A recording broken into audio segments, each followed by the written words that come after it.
Welcome to another episode of Stories from the Edge of Life. We have another very special guest today, Dr. John Mulder. Welcome, sir. Thank you, Parag. I'm delighted to be here. Uh, the honor is all mine. Dr. Mulder, would you mind introducing yourself to our audience, please? Sure. My name is John Mulder. I am a native Michigander, born, bred, raised here in the state of Michigan. Did all my education here in Michigan, and graduated from Wayne State University Medical School. Did residency in Grand Rapids in family medicine. And I know that we're talking about the edge of life and my work in the end of life community. And it's probably relevant that while I was in medical school, my dad developed cancer. And that was a very difficult time for the family because he suffered and we suffered.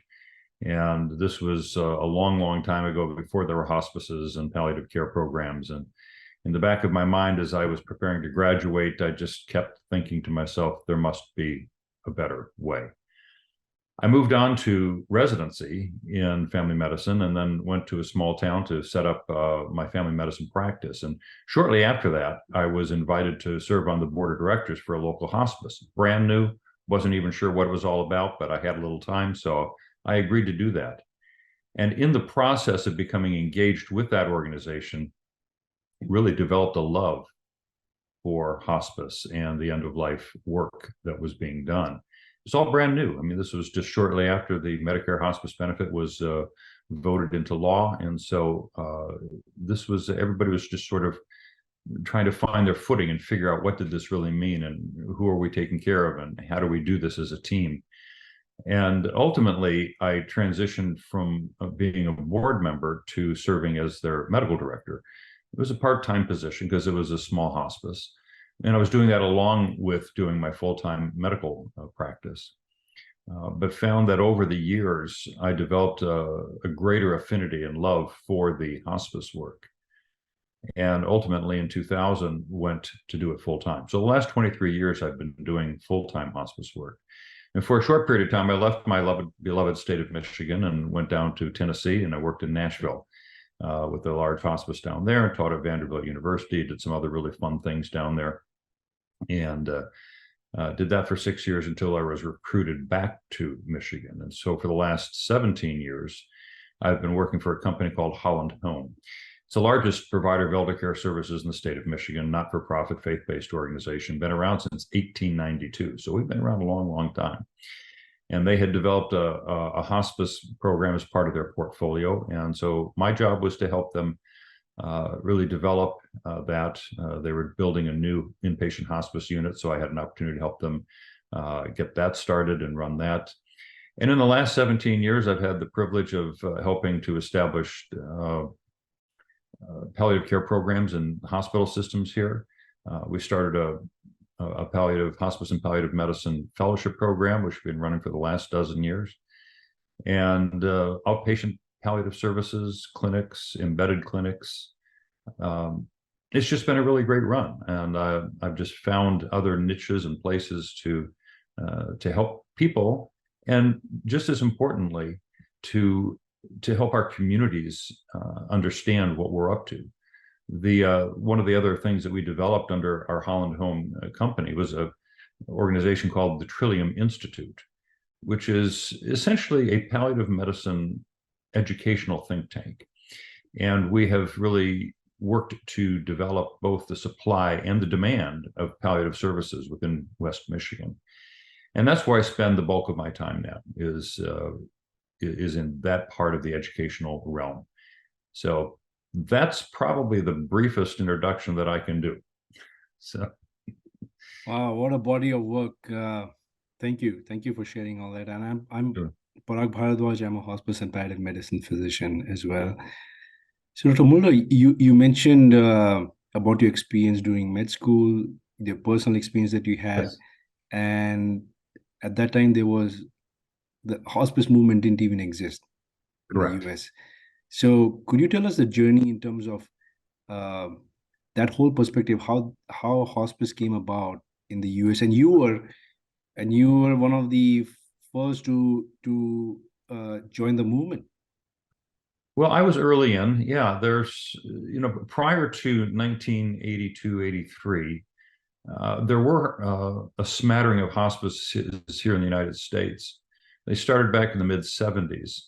The concept was imported from the United Kingdom.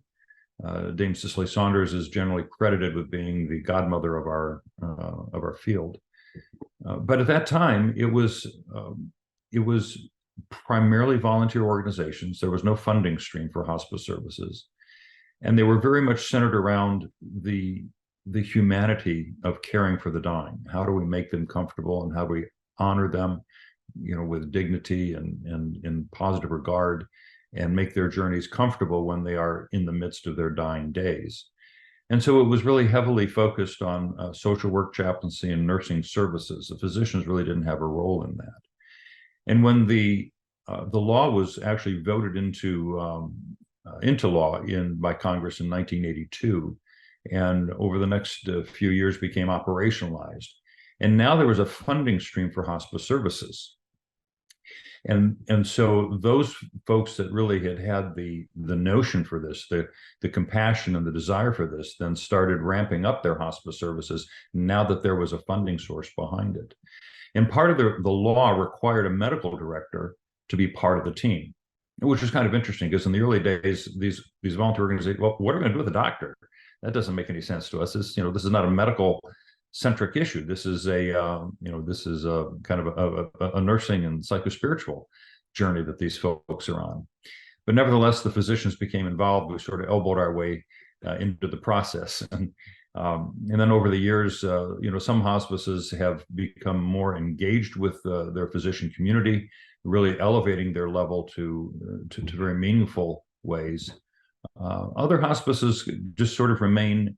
They have docs to do the regulatory requirements, to sit in on the team meetings and to be available as consultants to the nurses and to sign the certifications, but may not necessarily be involved in direct day-to-day patient care. So there's still different models that exist. But what has happened is that as hospice philosophy has grown, they really recognized that this is something the community needs and wants. And we've now grown to over 5,000 hospices here in the United States from coast to coast. And we see just a great meaningful engagement of this interdisciplinary service that's provided to our patients at the end of life. And of course, the other part of the evolution has to do with our palliative care services. And those words are often linked, palliative medicine and hospice. And palliative care certainly grew out of the hospice movement, but long about starting in the late 90s and gathering steam through the 2000s, palliative medicine then became its own independent medical subspecialty. And so a lot of what you do and a lot of what I do in the palliative realm, we have our hospices alongside if we need them for end-of-life care, but we can provide some very meaningful symptom relief conversations with folks, just a lot of effective interventions with our patients and families long before they would qualify for hospice services. And so that application of that skill set, our ability to help to navigate people through advanced and serious illnesses, is something that is unique to our specialty. And our toolbox of complex symptom management interventions is second to none. I mean, that's what we do, and that's what we're known for. So we've just seen that growth and that evolution of innovative palliative care programs that exist. I would say there's still a significant diversity. There are some communities that have very little palliative care still, and other communities that have really well-developed palliative care programs, independent of their hospice services. So that's just a kind of a short, what I have seen in terms of just the growth of the hospice movement.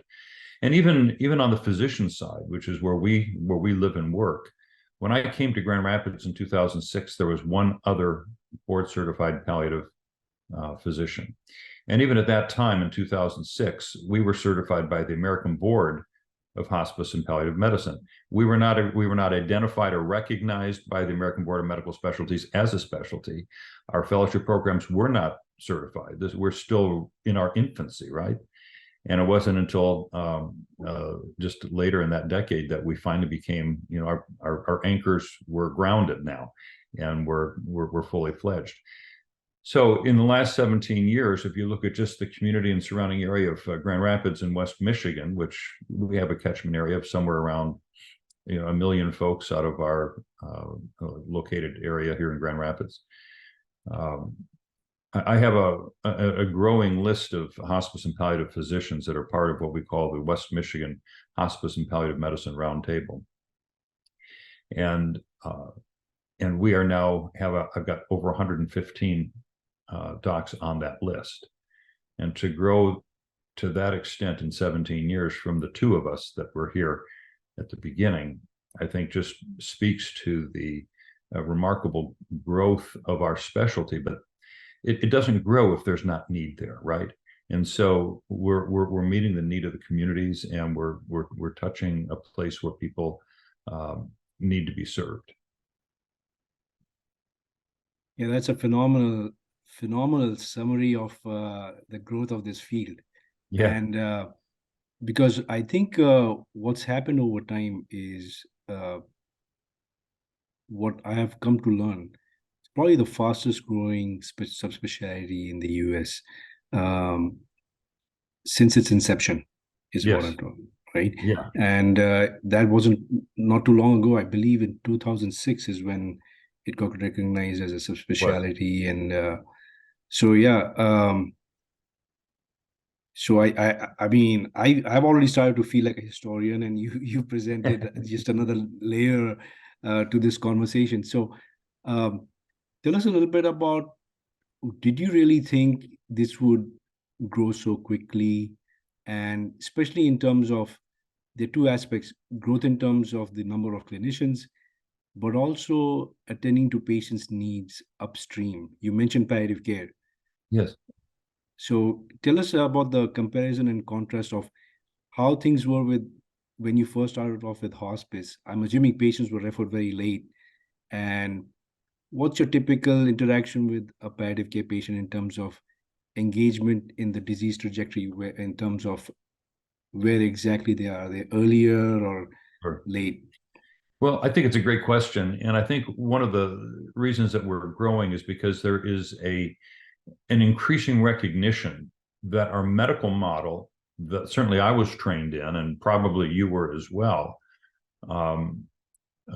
was to identify broken things and fix them. And what we've found over the years is that doesn't work for everybody. And the reason it doesn't work for everybody is because a lot of things, a lot of people have things that are broken but cannot be fixed. And so the question then is, how do we bring resources and services to these people that are going to be meaningful to them, and really address the issues in things that can't be fixed? And I think that's our philosophical approach is understanding when I meet a patient and we work through what's going on and what are the doctors telling them and what's the basic issue underlying that. They recognized often, and we help them understand this is something that cannot be cured, cannot be fixed. So the issue is not what new and innovative interventions are we going to throw at them that likely are not going to work, but how do we live well between today and the day that ultimately they die? And that may be weeks, months, or years down the line. But if they have, for example, ALS, if they have, progressive, lung disease or congestive heart failure, or they're on kidney dialysis and don't qualify for a transplant, or they have a diagnosis that we know they cannot survive. What palliative care does then is really focuses on what is of value to you, what is sacred to you, and how can we identify that and make sure that the plans that we're putting in place for you honor what is sacred to you and meaningful to you, so that life can be lived fully and abundantly, and that it can be rich, and it can be, we can find joy, we can find, meaningfulness and blessings in each day. And how do we focus on that rather than just what's the next drug that we're going to give you? And so the philosophical differences, I think, was really what sets us apart. Recognizing with honesty and with humility what's going on and how do we help people manage that issue. Now, I'm certainly a huge one for the advances in medical technology, and I would never deny the advantages of that, and I've personally benefited from some of that. But I think that the key for us is helping people recognize what is fixable, what is not, and how we're going to live regardless of what is fixable and what is not. Thank you, Dr. Mulder. I'm going to take us back in time. So Sure. I can just picture, with your description, a young medical student going through a very tough, experience at that age. And then you become a board member of a hospice. It seems like it was a calling. Perhaps you fell into the role by accident, it seems. You were asked to join the board, and you did that. And then you started taking care of patients on hospice. So when was there a time when you felt, perhaps through a patient experience, that you've come full circle in terms of that experience that you went through as a child, and now making sure others don't go through similar experiences? Yeah, I think that's a great question. And, as I reflect on that, I've loved every day of my medical practice. I mean, I graduated from my residency 40 years ago, so I've been doing this a long time. And there are certainly days that are harder than others. There are encounters and experiences that are more difficult, but there's not a day in these 40 years that I have said I shouldn't have been a doctor. I have none of those days. I love what I do. And I loved what I did in my family medicine practice. And when I became engaged in some hospice work, I found that there was a natural attraction and affinity for me there as well. And what was really interesting is that as I kind of reflect back over those years when I was doing both, I found that the relationships I was developing with patients and families were meaningful on both sides. And I'm kind of a relational person, so that was really important to me. But what I ultimately recognized, and this really sort of came after I got an invitation to go into the hospice work full time, because I really struggled with that decision because I love my families that I was caring for. But I realized something that really became the tipping point for me. If I was not there at the end of the bed delivering another baby, someone else would be there to keep the kid from hitting the floor. Okay. If I was not there looking at that red ear on that 4-year-old, someone else would be there to make sure that kid got their amoxicillin for their ear infection. If I was not there at the bedside of the dying patient, no one else would be there. And so part of it was just the richness of the relationships, the comfortability that I felt at the side of the bed of dying patients, which is not for everybody. There's not everybody that feels comfortable in that realm, but I did.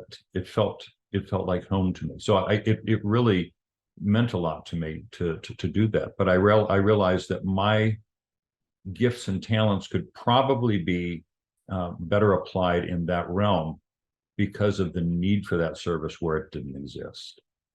I think you're right. It is a calling. I mean, there's no question, but what this work resonates with my soul, and it feels like what I was born to do. Now, in all fairness, I felt that way with my family medicine practice also. I just felt perhaps the affinity was a little greater. Maybe super glue rather than Elmer's. So that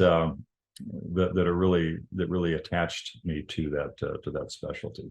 And once I did that, I've been affirmed in that again every day when I'm with patients and realize that the difference that I was able to make, the difference that we as a team was able to make in the life of this person, is a tremendous amount of professional satisfaction. Thanks for sharing that. Don't mean to put you on the spot, but did you have, I can speak from my experience when I was going through my fellowship program, and actually I applied for it in 2003. people were telling me, why do you want to join this field? Yeah. Right? And I can't even imagine uh, the kind of things you might have heard in the 70s and 80s. So, can you just reflect upon uh, the understanding of this field amongst the medical community at that time, and what kind of challenges you might have had to go through in terms of them understanding what you really do? Well, I can give you two really quick anecdotes. And this, one of them, they both came after doing lectures. Um, I remember giving a presentation once, and Doc came up afterwards and said to me, "Man, I don't know how you do what you do. I could never work in a field where all my patients were going to die." And I waited for a moment to see if he would appreciate the idiocy of what he just told me, and he didn't. So I finally commented back to him. I said, I'm fascinated. I'd love to shadow you sometime and meet some of these patients that you're taking care of who are never going to die." And he, he sort of just then he chuckled and realized what he had said, and he says, "Oh, you know what I mean." And I said, "Unfortunately, I do know exactly what you mean. And you and many physicians do not want to acknowledge, and they sometimes they emotionally cannot acknowledge the fact that patients are going to die on their watch, and there's nothing they can do about it. There's nothing they can do to prevent their patients from dying. There's certainly a lot that we can do to help them along that journey, but we were never trained in that. We were never, mentored in that. And so we felt, if I can't save my patient's life, if I can't help them live longer, somehow I have failed. And the other example was similar to that, where I had a colleague that I just sort of passed in the aisle, or in the hallway in the hospital, and says, "Oh, hey, John." He says, "I got a patient that I want to send your way, but I'm not sure they're ready yet." And I said to him, I said, "My job is making to ensure that they have optimal quality of life and to help them relieve the burden of suffering from their illness. Help me understand when someone is not ready for that." And so I knew him well enough. We got a little deeper into it then. And the fact was that he was not ready for that. He was not ready to acknowledge, because in his mind, sending someone to me was an admission that they're not going to survive, and they have a hard time doing that. There's just a third quick one that I thought about. I was seeing a patient in the ICU, and was finishing writing up my note, and there was an entourage, as you've seen these entourages that kind of wander through the ICUs in all different lengths of white coats and such. And I knew the intensivist who was leading the pack, and he was walking by me. We sort of nodded, and he turned to his entourage and said, "It's a bad day when Dr. Mulder is sitting outside of your door." And I said, ho, wait a minute. It's a great day, because what you all have not been able to do, I can do for this patient, to bring them a sense of comfort, to bring them a sense of understanding and peace, what's going on, and to really make sure that this next part of their journey is a great one. So shame on you for so it was a meaningful. We tried to keep it a little lighthearted because he was trying to joke around, but I think all three of those little scenarios just highlight the challenges in the medical profession of we as physicians acknowledging the fact that our patients are going to die. They have these terminal illnesses. And so the question is not, can I save them or not? The question is, how can I help them live well? Thanks again for sharing that, and sharing those experiences. Dr. Mulder, over the years, I'm sure you've taken care of so many patients, and just listening to you, I think is so therapeutic. You have a very calm demeanor. Um, any particular patients or experiences that come to mind that really made an impact on you professionally? I know you mentioned your personal experience, but Yes. along the journey that did you Yes. encounter any particular experiences that were outstanding in Yeah. looking back? There is one that I keep coming back to, because it reminds me of how much we don't know about the dying process. This is a woman in her 80s who had a cholangiocarcinoma, gallbladder cancer that had been in our community hospice program, and we brought her into the inpatient hospice unit. She was well along the way. She knew what was going on, and she was living alone and no longer could. She was not eating very well anymore, and she became weak. So she came into the inpatient hospice unit. Within a couple of days, she stopped eating and drinking altogether. Now, you and I know that when that happens, we're counting down days, a week and a half, that they can survive with no food or water. And usually along that period of time, they're going to slip into some element of a semi-coma or a comatose state and will no longer be responsive. They'll go into an actively dying state, and then they will die within a few days. That's the typical route. She had a son and a grandson that had flown in from out of state to be with her during this period of time. And so they got there about a week after she had stopped eating and drinking, and I explained to them what was going on, and a day or two later, she's now actively dying. And for your listeners that are not familiar with that terminology, that means her vital signs have changed. Her heart rate is barely palpable. Her blood pressure has gone way down. She's barely breathing, no urine output, and she is completely non-responsive and unconscious. So the men asked me, what can we expect? And I said, well, typically actively dying 2, 3, 4 days. Well, that was my mistake to give them a number. And I've learned a lot in my years that we should not prognosticate by giving numbers that accurately. But because in her particular case, 2 or 3 or 4 days came and went, 5 days came and went, 6, 7 days. So now we've got a week of actively dying on top of a week and a half of 2 weeks of not eating and drinking. And so we've already closed the physiology text on this, because there's no way that she physiologically should still be alive, but she was. And these young men were becoming very, very distressed. They were tired, they were anxious, they were at the bedside, they were expecting her to die, but she wouldn't. And we as a hospice team did all the things that we should have. We're giving permission to go. Of course, they had done that. Spiritually, she was right with God, and all that stuff was fine. So we really couldn't identify anything on a realm that we could explain why she was not dying. So a week went by, a week and a half went by, 2 weeks of actively dying. I would walk in the room, and there she would be lying there, perfectly peaceful, breathing 4 times a minute, blood pressure 60/0, no urine output. And how do you explain that? I couldn't. So about 2.5 weeks into this actively dying phase, I was walking down the hallway, and there was a young woman standing outside, and she had a somewhat defensive posture. Her arms were crossed, and she said, "Are you the doctor?" And I had to admit that I was. And she says, "What's going on in there?" And I said, "I don't know. She won't die. Who are you?" And it turns out she was a friend of the family's, and she heard what was going on, so she came over to support the son and the grandson while they were there. And so I said, we've just not been able to identify any particular understanding that we could have as to why she is still maintaining this particular status. And then she said, "Well, she had a daughter once."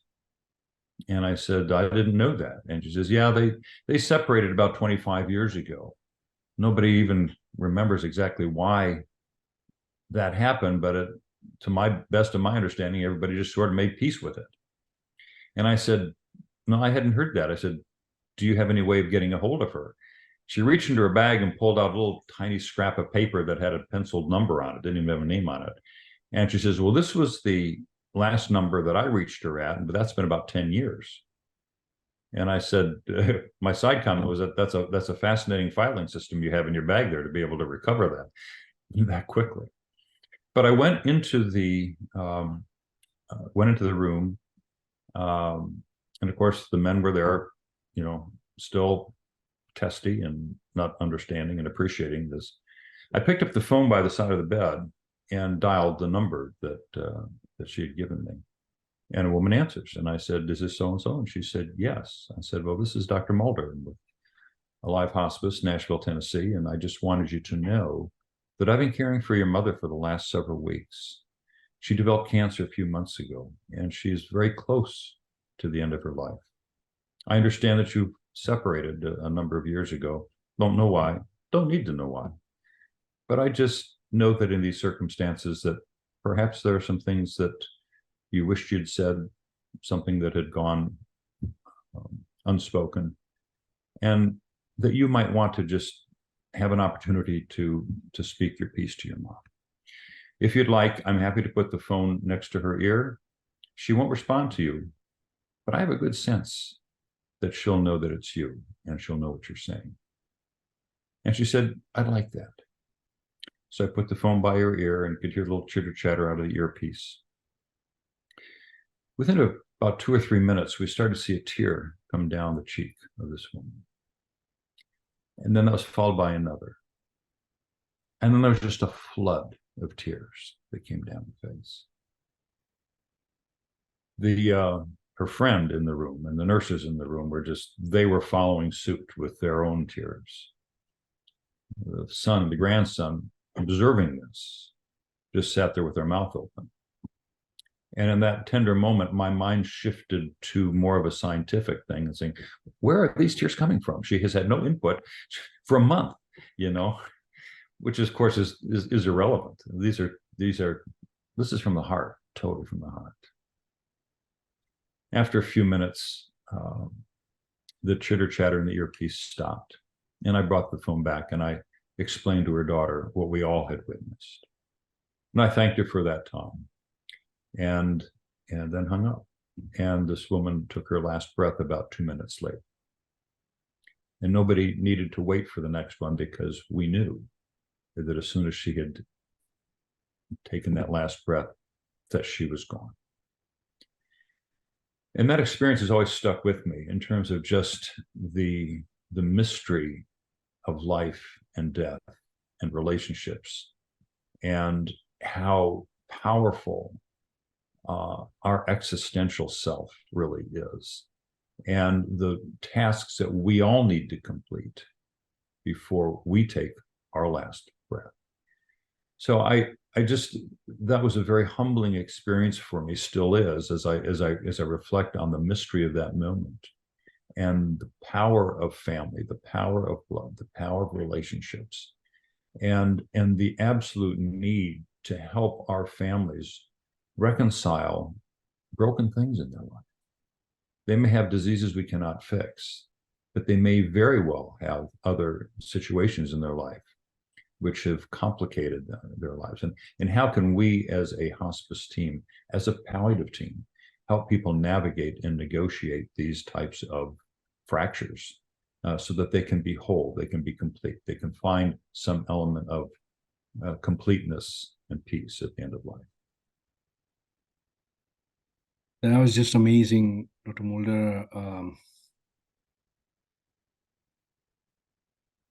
think most of us have had similar experiences with patients in the families where they defy logic and science. Exactly. And I think that's a great way to conclude our interview, because I would like to invite you for another one where we delve into that aspect of our work. I think there is a point where you mentioned the heart, spirituality, but there comes a point when we care for our patients where things really transcend reality and as we understand it, and perhaps even science cannot explain. Mm-hmm. So with that, thank you so much, and I hope you'll be back. I would be honored. This has been a delight to me, and it's good to connect with you again, and we'll look forward to the next time. Thank you very much.